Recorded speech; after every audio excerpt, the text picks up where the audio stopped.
Hello and welcome to second Saturday Storytime with the Shasta Historical Society.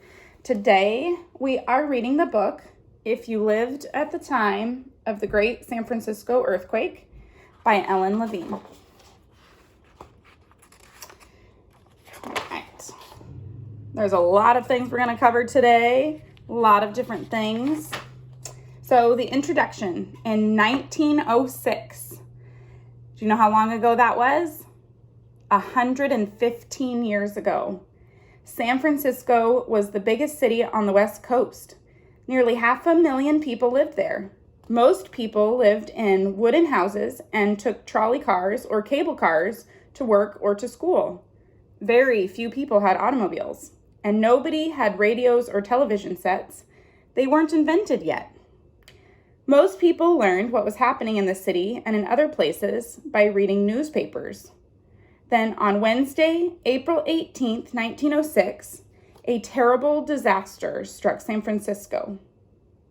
A little after 5 o'clock in the morning, a huge earthquake hit the city.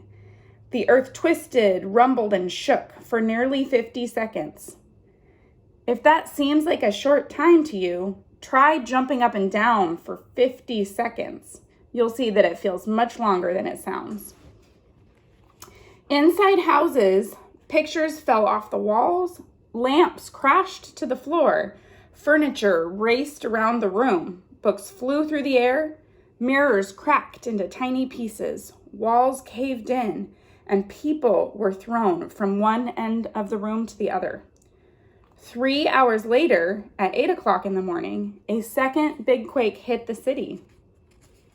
Then the earthquake was finally over, but the worst was still to come. For 3 days and nights, fires burned the city. The fires were so bright that you could read a newspaper at midnight. When it was over, there was little left of San Francisco. The city lay in ashes. This book tells what it was like to live through all the shaking, rumbling, and burning of one of the biggest earthquakes the United States has ever known. What did San Francisco look like after the earthquake? Everything was a mess. There were cracks in the streets that looked like giant zigzags. If you stood in one, it might be as high as your waist.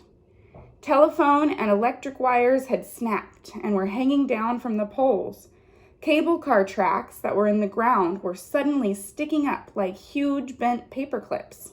And trolley car tracks lay twisted in the street. Some trees had been pulled up by the roots. Branches were cracked and scattered around. Chimneys had broken off rooftops throughout the city. Some chimneys had fallen inside homes. Others were lying in the streets. In parts of the city, whole buildings had collapsed. Walls of the new City Hall building had fallen down. The dome was left standing on top of steel pillars. It had been the largest building in the state of California. After the earthquake, it looked like a skeleton. The front wall of one hotel fell off completely, and the bedrooms looked like rooms in a dollhouse. Can you imagine sitting in your bed and looking out at the street with no windows in between? Some buildings that were 3 or 4 stories high sank almost all the way into cracks in the ground. One 9-year-old girl remembered that her father took her out of their house through the attic window right onto the street. Houses moved forward, backward, or sideways. If you went to bed on April 17th on one side of the street, you might have gotten up on April 18th across the street. After the quake, one man climbed to the top of a hill and looked down on the city from up high. People in the street looked as if they were running about like excited insects. Throughout San Francisco, water pipes had been broken by the earthquake. In some places, water was spurting up from the ground. A cloud of dust filled the air. At times, it was thick as fog, and you couldn't see your hand in front of you. As the fire spread, there was smoke everywhere. It made your throat feel scratchy and your eyes itch. We know a lot about smoke around here in Shasta County. Saddest of all was the sight of wounded or dead people and animals lying in the streets. Who was up at the time of the quake? Not many people. Almost everyone was asleep. But if you think about what happens early in the morning, you can probably figure out who was up when the earthquake hit. All the people who worked in the vegetable and fruit markets were already on the job. The sidewalks were piled high with bags of onions, potatoes, carrots, and other vegetables. The butchers and fish sellers had been working since 4 o'clock in the morning. They were loading food onto trucks to deliver to stores for the morning shoppers. A few trolley cars and cable cars were running. The early morning workers were going to their jobs. The people who worked very late were riding home. The milk carriers were already delivering the milk cans, and some newspaper reporters had just finished writing their stories from the night before. They were heading home. Throughout the city, walking up and down the streets, were the police officers on duty at that early hour. There were other people, too, who were up because they couldn't fall asleep. What did people do when the quake struck? It was a little after 5 o'clock in the morning when the earthquake struck, and most people were asleep. It was a frightening way to wake up. Many people were so stunned that they ran straight out into the streets. When they got outside, they realized that they were in their pajamas and nightgowns. Some didn't care and just stayed outside until the earth stopped shaking. Many people didn't take the time to put on shoes, and that was dangerous because there was broken glass all over the ground. One man was seen running down the street with his pants on backward, his suspenders hanging down the front, and his shoes unlaced. Another man was wearing his top hat and his fancy evening tailcoat. Underneath the coat, all he had on was his long underwear. These people may have looked silly, but they were lucky to be alive and outside. A man named David Frazier was sleeping in a folding bed when the earthquake hit. The bed snapped closed and he was trapped inside, bent over like a jackknife. He could hardly breathe and was rescued just in time by a police officer who helped him to safety. How many people died? Well, we don't know exactly how many people were killed. At the time of the earthquake, city officials believed that 500 people had died. But since then, we have learned new information. Gladys Hansen was the archivist for San Francisco. That means that it was her job to know about the history of the city and its government. Mrs. Hansen believed that many more than 500 people died in the earthquake. She has worked like a detective in search of the real story about what happened. First, she read all the old newspapers from 1906 and any magazines and official city books. She began to keep her own list of all the names of people who had died. Then she sent letters to newspapers, magazines, and clubs all over the country. She asked if anyone knew about someone who had been in San Francisco at the time of the quake. She received hundreds of letters filled with stories about the 1906 disaster. Her list of the dead now has more than 3,000 names, and the letters are still coming in. The 1906 quake is an old story, but we don't yet know the final ending. What did the earthquake sound like? A group of scientists talked with many people who had lived through the quake. They asked them what it had sounded like. Almost everyone said there was a great rumbling and a roaring. But there were other answers as well. These are the very words people used to describe what the quake sounded like to them. A stampede of cattle, a heavy hailstorm, thunder underground, strong wind in the trees, a locomotive coming at full speed, a loud clap, wagons crossing a bridge, a string of firecrackers. If you read the list slowly again and try to hear the sounds in your mind, you will know what it was like to be in the middle of San Francisco in 1906. What did the earthquake look like? People who were up at the time and out on the streets actually saw the earthquake as it was happening. Police Sergeant Jesse Cook was on duty in the vegetable market. As he looked up, he saw the street splitting open in front of his eyes. In one place, it opened 6 feet and then closed up again. Buildings swayed and shook. One man said they looked as if they were dancing. Frank Ames was a newspaper reporter who had worked until the early morning hours. He saw all the cobblestones in the streets, jumping up and down. He said they looked as if they were alive. Some people saw trees bend over with their tops touching the ground. And one man watched a heavy wagon move 5 feet forward, then back, and then forward again at least 3 times. Everybody said the ground rolled like waves on the ocean. Try to imagine that. It means that anything in the path of the earthquake would rise up and then fall down. Telephone poles, stores, houses, wagons, streetlights, trees, cars, restaurants, and even people. What did the earthquake feel like? Most people woke up at 5:12 in the morning because their beds were bumping and sliding around their rooms. Some way to start the day. Frank Ames said he felt as if he was in an elevator going down fast, sinking. Anna Amelia Holshauser said she danced all the time she was trying to get dressed. Her legs kept bending and straightening, and she found herself jumping up and falling all around the room. Colonel Mullally said it felt as if 2 invisible giants were wrestling under the hotel where he was staying. One woman's house moved 4 feet down the road and then bumped along the ground for a while. She said she felt like corn in a popper. Have you ever been in an earthquake? What did it feel like to you? How big was the earthquake? Scientists know how to measure the strength of earthquakes. They use what they call the Richter scale. The scale is a list of numbers that goes from 1 to 9. An earthquake that measures over 6 usually causes a great deal of harm. The 1906 San Francisco earthquake at 5:12 a.m. measured more than 8.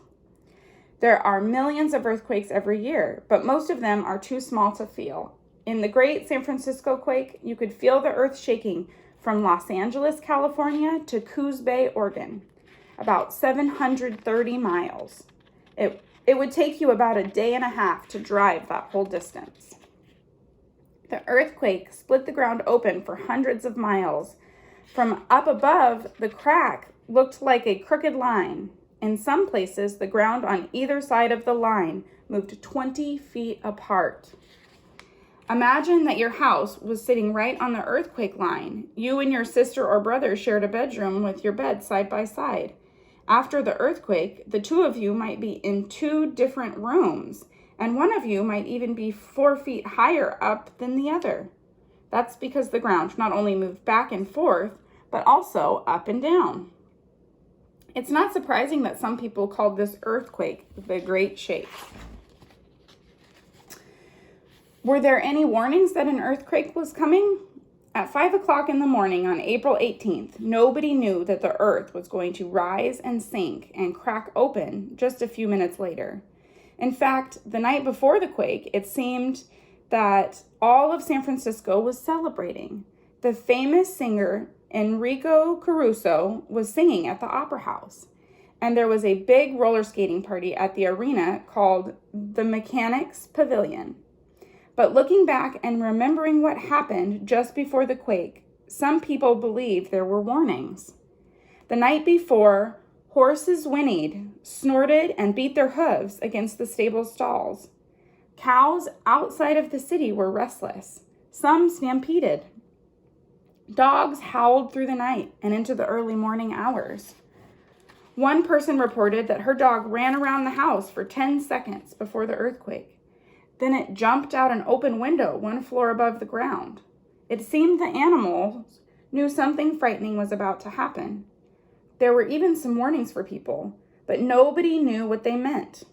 Mr. McConnell had a jewelry store in San Francisco. 4 days before the earthquake, one store window had broken into 50 pieces, but none had fallen out. At first, he thought a burglar had tried to get in, but the police captain investigated and said no. The whole building had moved slightly, just enough to break a window. We don't always notice signs or warnings, and even if we do, often we don't know what they mean. How did animals act when the quake hit?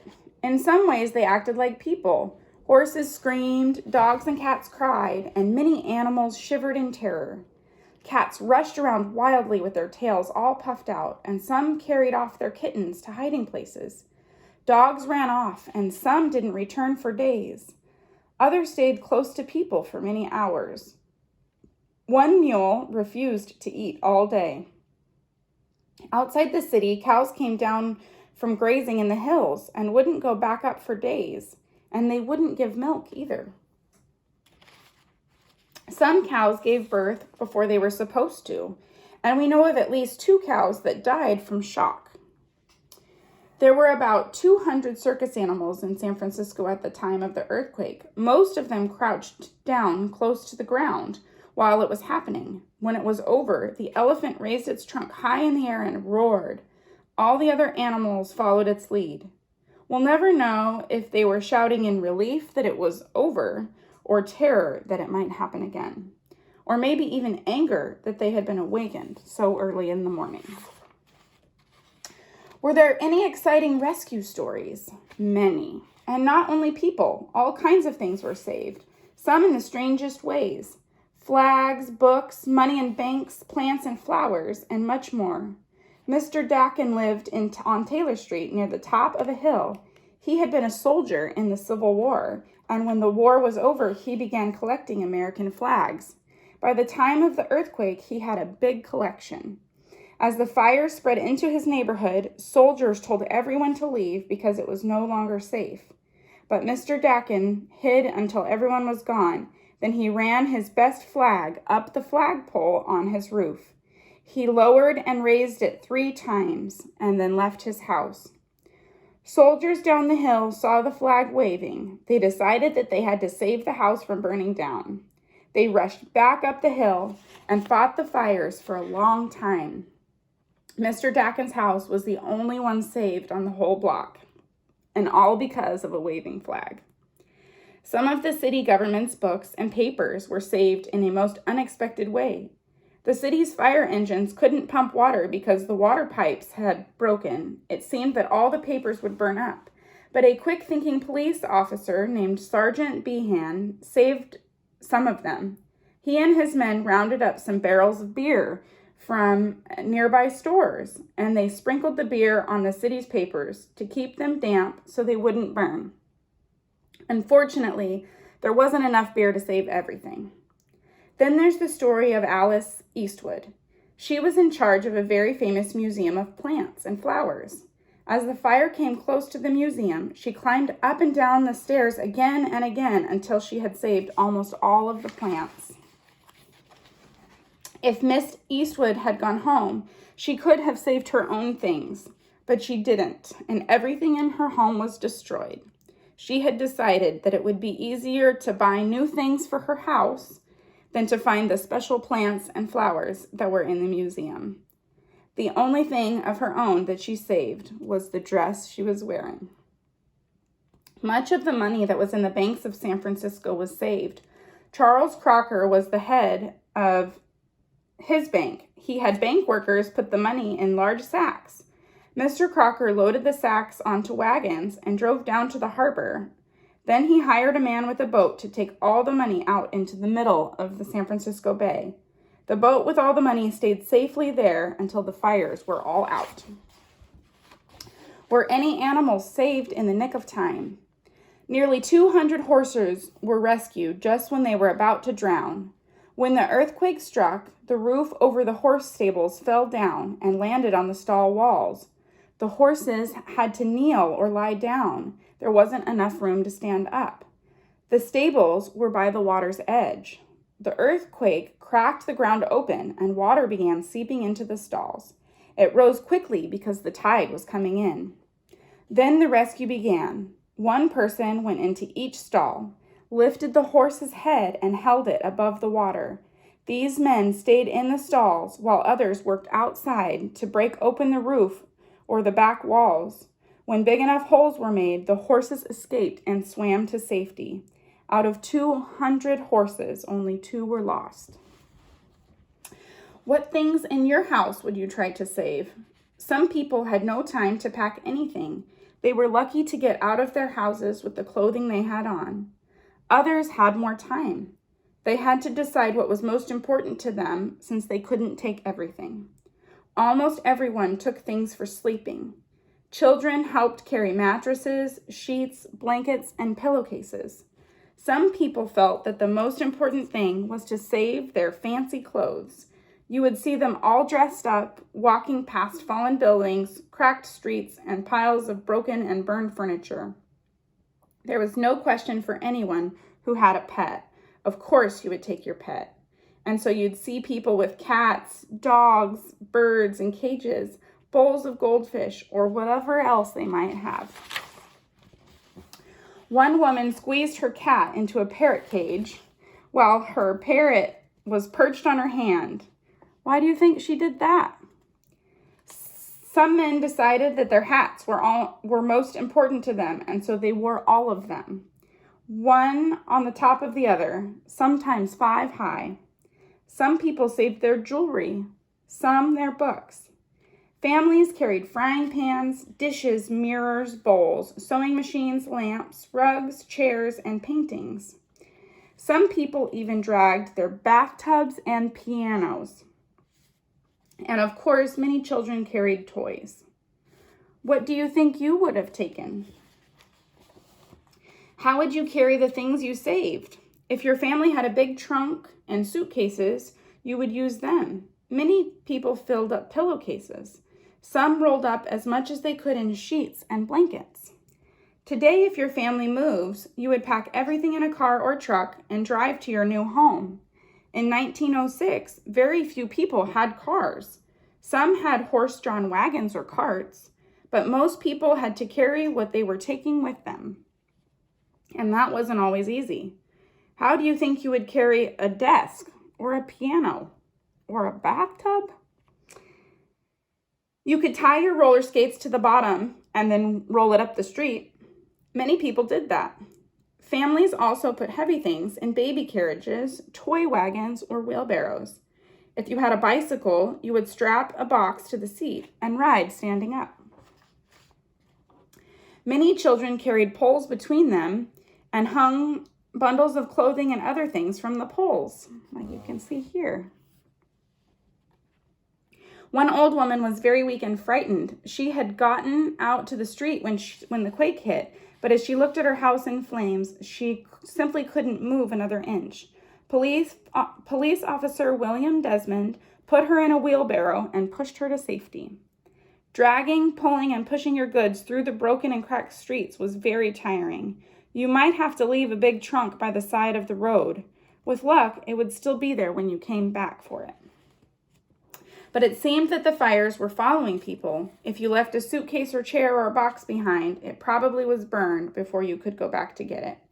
If people were too tired to drag their heavy trunks, they sometimes buried them. They hoped this would keep the trunks safe from the fires and from thieves. Thieves were called looters. Even if your house lasted through the earthquake and fires, you might still have lost everything. Looters would come in and steal all your things. 2 teenage boys were caught looting. The soldiers hung signs on them. One sign said, "I am a junk thief." The other said, "So am I." Where would you live if your house was destroyed? In the first days of the earthquake, more than half of the people in San Francisco had to sleep outdoors. The quake and fires had ruined their homes. Many went to the parks around the city, spread their blankets, and slept outdoors on the ground. Some people made tents. They tied ropes between poles and hung rugs, blankets, sheets, or even tablecloths over them. Refugees are people who leave their homes because it's not safe to stay there any longer. They find new places to live. After the earthquake and fires, the homeless people of San Francisco were called refugees. Many stayed in camps that were set up in the parks all around the city. At first, most of the refugees lived in homemade tents, but then President Theodore Roosevelt and the United States Army commander in Washington, D.C., ordered army forts all around the country to ship tents and blankets to San Francisco. The army also built barracks for some of the refugees. These were large wooden buildings that had a number of small apartments in them. In the fall, it became too cold and rainy to stay in tents, and there were not enough barrack apartments for everyone who had lost a home. So the city built little cottages, which were called Refugee Shacks. The smallest had only one room, and the biggest had 3 rooms. The shacks were painted green and were lined up in rows in the parks. The city let you keep the shack if you would move it out of the camp. You had to get the shack lifted up and wheels put underneath it. Then horses or mules would pull it away. By the summer of 1907, more than a year after the Great Earthquake, many people began to move their shacks. Everywhere you went, you saw little green houses traveling up and down the streets. People moved their shacks to small plots of land that they bought or rented. They set the houses down and sometimes painted them or added porches. Some people even put 2 shacks together to make bigger houses. A few of these old refugee shacks are standing today, and people are still living in them. But there was housing even more unusual than tents or barracks or shacks: cable cars. The earthquake had broken the cable car tracks. They had to be fixed before the cars could run again. The cable car company moved its cars to an empty lot, and the refugees moved in. Your family might have set up house in an empty cable car. The platforms in front and in back of the cars were perfect as porches. The only problem was that as soon as the cables and tracks were fixed, you had to move out. How would you get food and clothing? After the earthquake, you couldn't go shopping the way you had before. Instead, you went to the special centers called relief stations that gave out free food and clothing. People stood in line, sometimes 5 blocks long, to get food. They were called bread lines, but you could get more than just bread. The centers gave out canned foods, crackers, milk, meat, vegetables, and fruit. It didn't matter whether you were rich or poor before the earthquake. Everybody stood together in the bread lines. Other places served hot meals. You would sit down at a long table with many other people. For breakfast, you would get hash, cereal, and milk, bread, and coffee for the grown-ups. For lunch, soup and sometimes roast beef, vegetables, and bread. For supper, soup again, or a meat stew, biscuits, tea for the adults, and milk for the children. You had to stand in line for everything. If you needed a shirt or pants, you stood in line. If you needed a skirt or blouse or dress, you stood in line. If you needed shoes or socks or a sweater or a coat, you stood in line. In some places, you even stood in line for drinking water. The earthquake had broken the water pipes. Until they were fixed, boats brought water to San Francisco from across the bay. You would bring a bucket to the water truck and stand in line. When it was your turn, your bucket would be filled up. What would you do if you were lost? When the earthquake hit San Francisco, people ran into the streets. In some neighborhoods, the fires started immediately. The air was thick with smoke. Everywhere you could hear the sounds of falling beams, cracking walls, and people screaming and crying. In all the confusion, it was easy to lose sight of your family. Families were separated in other ways too. Your parents might tell you to stay in a certain place while they went to get help.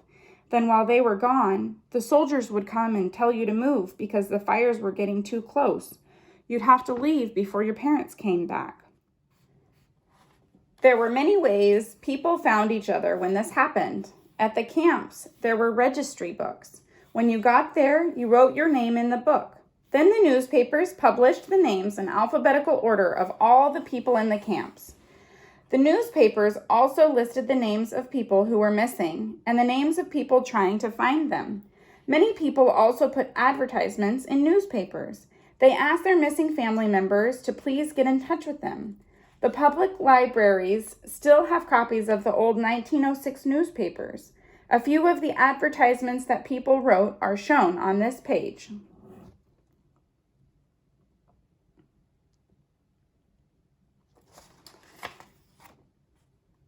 A.B. Seal wants his mother. Sarah Seal to call at 607 Fell Street. And Harry Markowitz is looking for his mother and father. Can be found at the Denison News Company. Lost, Victor and Bernard Hickman, age 10 and 7. Dark gray suits, blue corduroy hats. Return North Beach Powerhouse, Mr. Whaley. People nailed signs on whatever was still standing on their old streets. The signs gave the new addresses where they were staying. There were also bulletin boards for notes at the camps. Sometimes family members found each other in ways you wouldn't expect. Charles O'Day was lost for 3 days. On the 4th day, he went to one of the parks, climbed a tree, closed his eyes, and took a nap. His mother was in the park looking all over for him. She couldn't find him anywhere. Then she looked up, and there he was. Many children who couldn't find their families were taken to a big tent in Golden Gate Park. One afternoon, a little dog charged under the tent ropes. He pushed his way through the crowd of children until he reached a little boy. He had found his owner and excitedly began to lick the boy's face. But dogs were not allowed in the tent, and so a soldier threw the dog out. The little dog was not to be stopped. He rushed back into the tent and found the boy. Again, the soldier threw him out. The 3rd time that the dog ran into the tent, the soldier was going to kill him. An army officer stopped the soldier just in time. The officer took the little boy outside the tent and let him play with his dog. Finally, the boy and dog were both so tired they fell asleep on the grass. The boy's father had been searching for his son for days. From a distance, he recognized the dog. As he got closer, he saw his son. The dog had found the boy, and the father had found the dog. At last, the family was together again. Did anyone send help to the people of San Francisco? When they read about the earthquake in the newspapers, people from all over the country gave help to San Francisco. They sent everything you can think of: canned food, rice, blankets, mattresses, cots, shoes, shirts, pants, nightgowns, dresses, towels, tents, meat, bread, vegetables, money, candles, medicines, and even doctors and nurses.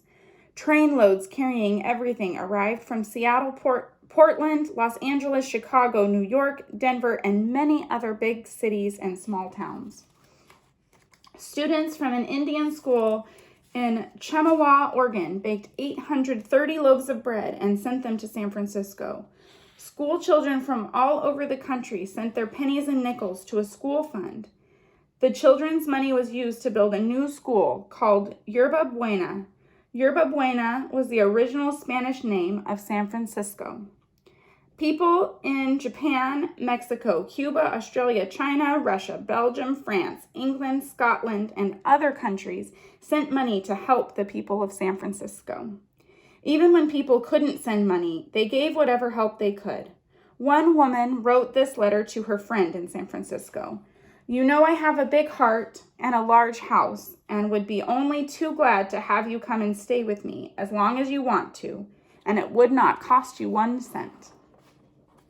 Were any babies born during the disaster? Yes. When a baby is ready to be born, he or she is not about to be stopped by an earthquake or fire. One man wrote to his relatives outside of San Francisco. He said that more than 30 babies were born in Golden Gate Park on the very day of the earthquake. A newspaper reported that triplets were born in a tent, and every day during the week after the earthquake, there were stories about more births. Babies were born in the streets, in the parks, in doorways, and just about any place you can think of except hospitals. Most of the hospitals in the city were destroyed by the quake and fires.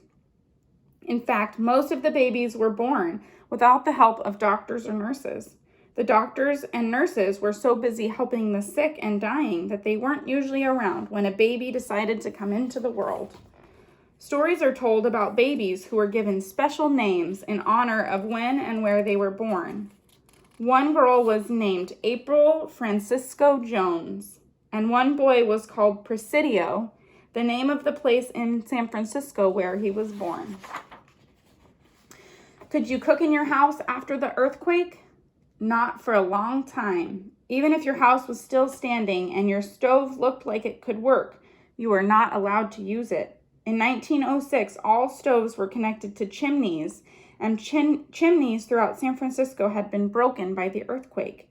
You had to wait until an inspector came and said that your chimney was okay before you were allowed to cook in your house. The inspector didn't visit some homes for 9 months. Until they got the okay from the inspector, families built stoves in the street and cooked outdoors. At first, people built small fires inside a circle of stones, the kind you might use for a campfire. As time passed, most families built bigger stoves in the street. They might use bricks for the sides and a piece of metal on the top. Others used metal garbage cans. Before long, people built little shacks around their stoves. It was as if they were cooking in a tiny kitchen. Children would go up and down the street checking to see what everyone else was having for dinner. You might even be given a taste of something delicious. After the earthquake was over and the fire was out, some restaurants opened again. You would go with your family, sit down at the table, and give your order to the waiter. Then the waiter would give your order to the cook. Can you guess where? In the street, of course. Restaurants were just like houses until the inspector said, okay, everybody cooked in the street. Could you mail a letter after the earthquake? The post office was one of the few buildings in the center of San Francisco that was still standing after the earthquake and fire. 10 brave post office workers fought off the fires day and night, and by April 20th, they were ready to send out the mail again. There was only one problem. Almost no one had paper or envelopes or stamps, but that didn't stop anybody. People wrote messages on the collars or cuffs of their shirts and blouses. They wrote on pieces of wood, scraps of newspaper, pages of books, and pieces of wrapping paper. So long as you had written down the correct address, the post office would send whatever you had written. You didn't even need a stamp. The post office sent wagons out to all the refugee camps to pick up mail. Then the sign in front of the wagon said U.S. Mail. People cheered when they saw the sign. It meant that at least one thing in the city was still working. Why did it take so long to put out the fires? The city of San Francisco was on fire for 3 days and nights. San Francisco is surrounded by water on 3 sides, yet there was no water to put out the fires. The earthquake shook the ground for only a minute, but it cracked the gas pipes and split electric wires. Sparks from wood and coal fires and the electric wires burst into raging flames when they hit the escaping gas. The quake also broke all the fire alarms. Firefighters knew where to go only when they saw flames and smoke.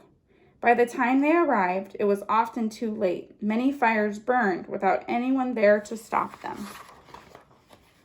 Even when the fire engines arrived on time, there was trouble. Little or no water came out of the fire hoses because the hydrants were empty.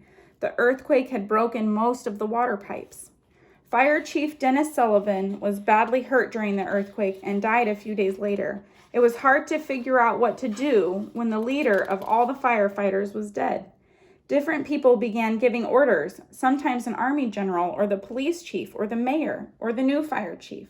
And sometimes these people disagreed with each other about the best thing to do.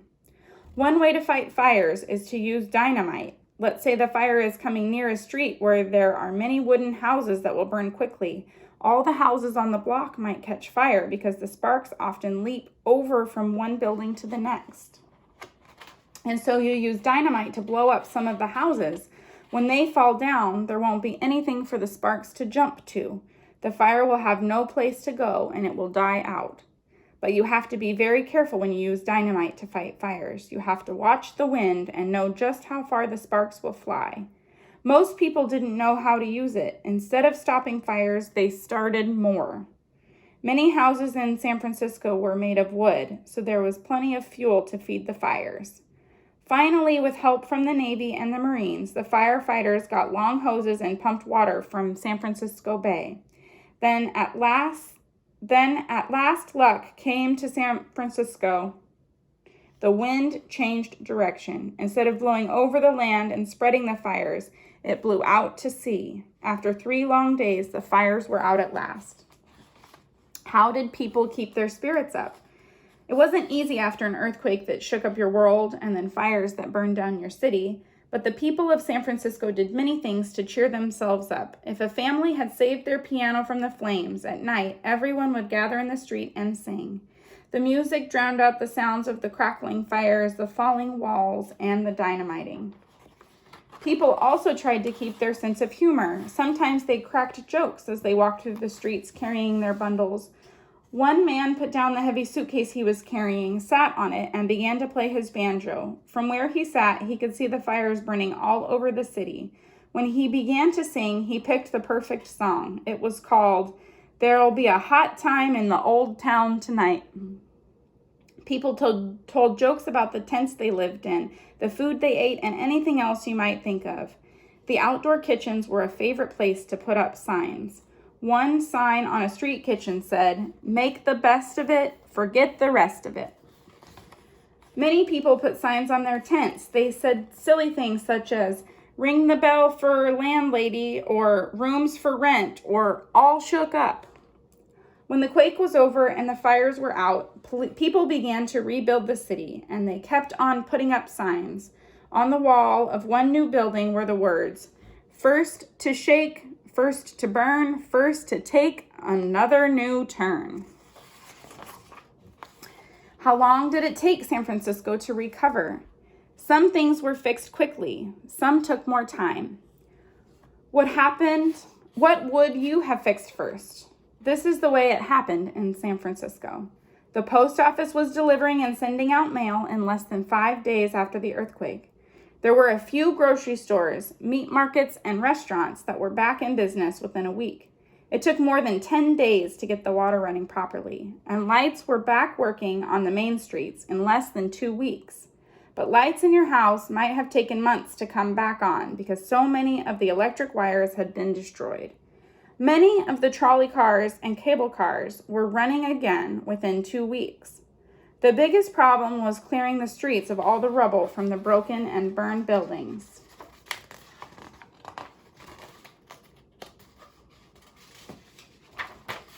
It took months to get all the chimneys inspected. Until then, you had to cook in the street. It also took months to get the fire alarm system working. This might have caused a serious problem, but it didn't. People were very careful about lighting fires after the terrible days of fire. All the schools closed down right after the earthquake. Many had been destroyed. Others were used as relief stations to give out supplies to people. One was even used as police headquarters because the real police station had burned down. During May and June, some classes were held in tents in the parks, but it wasn't like school, and not many students could attend. Most students didn't go back until the end of September. Many small stores lost everything during the earthquake and fire. A special committee was set up by the city government to help these stores get started again. The committee gave money to grocers, bricklayers, carpenters, barbers, tailors, boat makers, printers, shoemakers, and cigar makers. One man needed money for a wooden leg so that he could walk again and go back to work. The committee gave him $75 and he got his leg. Old people had very special needs, and the city government helped them too. It built a home for the aged and sick in an old racetrack stable. Workers cleaned up the stable, put windows in, and covered the floors. They turned the hayloft into bedrooms and built toilets, baths, and a brand new kitchen. Even if you were old, you could get a new start. Within a few years, thousands of buildings that had been destroyed were rebuilt. Nobody believed it was possible, but San Francisco had a World's Fair in 1915, less than 10 years after the Great Earthquake, and you could hardly tell that anything terrible had happened. Some of this story, if you lived in Redding during the car fire, or in Paradise during the camp fire, or recently during the Zog mine fire, some of this might sound a little familiar. The problems they had then were different because they didn't have a lot of the things that we have today, but I'm sure you can relate to it. I know I can. I hope you enjoyed the story. Thank you for hanging with me. It was a long story with a lot of really cool information. If you like it, please leave us a comment or give us a like.